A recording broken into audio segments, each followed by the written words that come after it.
कांग्रेस, आप अपनी पीठ थपथपा रहे हैं, लेकिन कांग्रेस पार्टी का कहना है कि और ये सच्चाई है कि रूस के साथ भारत के रिश्ते बहुत अच्छे रहे हैं। ऐसे में ये प्रशंसा स्वाभाविक है, इसमें कुछ भी अलग नहीं है। ठीक, देखिए सबसे पहले तो भारत के प्रधानमंत्री एक ही हैं, श्री नरेंद्र मोदी जी। अगर 130 करोड़ भारतीयों को उन पे गर्व है, आपको गर्व है, हमें गर्व है, ऐसा क्यों होता है कि कोई भी अंतरराष्ट्रीय जगत में जो जानी मानी हस्ती है वो तारीफ कर देती है तो इनको मिर्ची लग जाती है। मुझे समझ में नहीं आता, इनका प्रधानमंत्री कोई और है क्या? इन्हें भी छाती ठोक के कहना चाहिए हमारे प्रधानमंत्री की तारीफ पूरा विश्व कर रहा है। और रूस ऐसा देश है जिसका लोहा हर कोई मानता है। अगर उसके राष्ट्रपति श्री नरेंद्र मोदी जी की तारीफ कर देते हैं तो मैं नहीं समझता इसमें कोई राजनीति होनी चाहिए। दूसरी बात, आप मुझे अंजना जी बताइए, क्या यह सत्य नहीं है रूस और यूक्रेन का युद्ध हुआ और वो युद्ध रोका गया क्योंकि प्रधानमंत्री आज भारत का इतना मजबूत है, वो कहता है जो 20,000 हमारे बच्चे हैं उनको भारत वापस लाया जाए। किसी और देश के लिए ये नहीं हुआ, ये हमारे लिए गर्व की बात है। तीसरी बात, आप मुझे ये बताइए, क्या सत्य नहीं है कि रूस और यूक्रेन जो युद्ध चल रहा है उसके बीच में कोई नहीं बोलना चाहता, लेकिन हमारे प्रधानमंत्री हैं जो उनकी उपस्थिति में कहते हैं this is not a time for war. ये कहने के लिए मादा चाहिए और ये दिखाता है किस तरह से आज भारत मजबूत है और 130 करोड़ भारतीयों की ताकत प्रधानमंत्री जी के साथ है। और मैं एक बात और कह दूं, आपने कहा ना अच्छे रिश्ते हैं, स्वाभाविक है कि वो तारीफ करेंगे। मैं ये पूछना चाहता हूं, बोरिस जॉनसन उन्होंने क्या कहा था?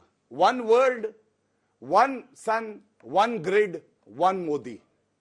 तारीफ करी थी ना, वो क्यों कहा था? उसकी एक वजह है। देखिए, जब बिल गेट्स फाउंडेशन अवार्ड देती है, जब 5 ऐसे देश हैं जो अपना सर्वोच्च नागरिक सम्मान हमारे प्रधानमंत्री को देते हैं, तो मैं समझता हूं हर भारतीय की छाती 56 इंच की हो जाती है। अगर किसी की सिकुड़ के 6 इंच की रह जाती है तो सवाल उससे पूछना चाहिए कि दर्द क्यों होता है, मिर्ची क्यों लगती है, छाती 6 इंच की क्यों रह जाती है। अखिलेश जी जवाब दीजिए। पुतिन के सामने बैठकर बोला था प्रधानमंत्री ने कि ये युद्ध का वक्त नहीं है। आपका सीना गर्व से चौड़ा नहीं होता है जब देश के, भारत के प्रधानमंत्री की प्रशंसा हो रही है ना? देखिए, कोई भारत के प्रधानमंत्री की अवहेलना या निंदा करेगा तो हमें कतई बर्दाश्त नहीं है।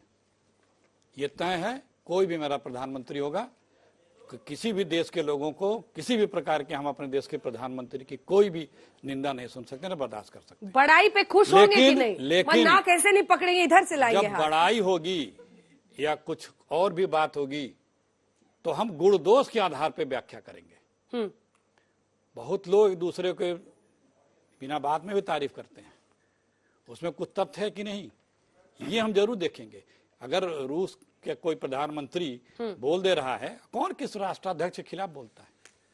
एक तो प्रोटोकॉल भी है, लेकिन इस पे हम अपने आप को ये गदगद करने लगे हैं कि हमारे यहाँ सब कुछ ठीक है।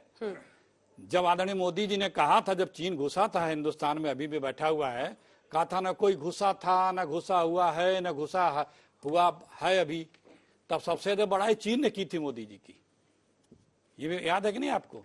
चीन में सबसे पॉपुलर हुए थे क्योंकि वो चीन की भाषा बोल रहे थे मोदी जी, जिसका दूसरे दिन पीएमओ ने खंडन भी किया था प्रेस नोट जारी करके।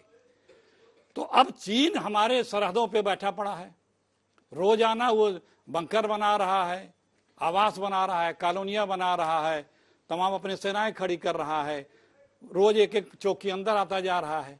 चीन का जिक्र नहीं करेंगे, चीन का नाम नहीं लेंगे। और दूसरी बात, वो एक हमारा देश ऐसा नहीं है कि मोदी जी के पहले हमारा देश कोई भूनगा था। मोदी जी के आने के बाद देश की गरिमा और देश की ताकत गिरी है, कमजोर हुई है। कैसे? हर मामले में। कैसे क्या? हम इकोनॉमिकली कमजोर हुए, हम इकोनॉमिक, विदेश नीति की बात हो रही है, इससे मुझे लगा विदेश नीति में भी हमारी, हमको अब नेपाल आंख दिखाता है, मालदीव आंख दिखाता है। इससे छोटे देश बचे क्या जिनको हमने बनाया, पाला पोसा है? किस पड़ोसी राज्यों में, राष्ट्रों में किससे भारत के मधुर संबंध हैं? सिर्फ बोल देना, झूठे सब जवाब दिखा देना यहाँ की जनता से के बीच में और विदेश नीति तो बहुत फर्क होता है। आप विदेशी दौरों में देखते होंगे क्या होता है, पहले क्या स्थिति थी भारत की, आज क्या है। पाकिस्तान को रोजाना अमेरिका मदद कर रहा है। चीन 80% ज्यादा यहाँ पे हिंदुस्तान में अपना सामान बेच रहा है, जो पहले 40-42% था, और इंडिया सिर्फ 20% वह बेच पा रहा है। लेकिन फिर भी चीन पे दबाव नहीं बना पा रहे हैं। अब हमारी विदेश नीति जो है आज की तारीख में वो भी कमजोर हुई है।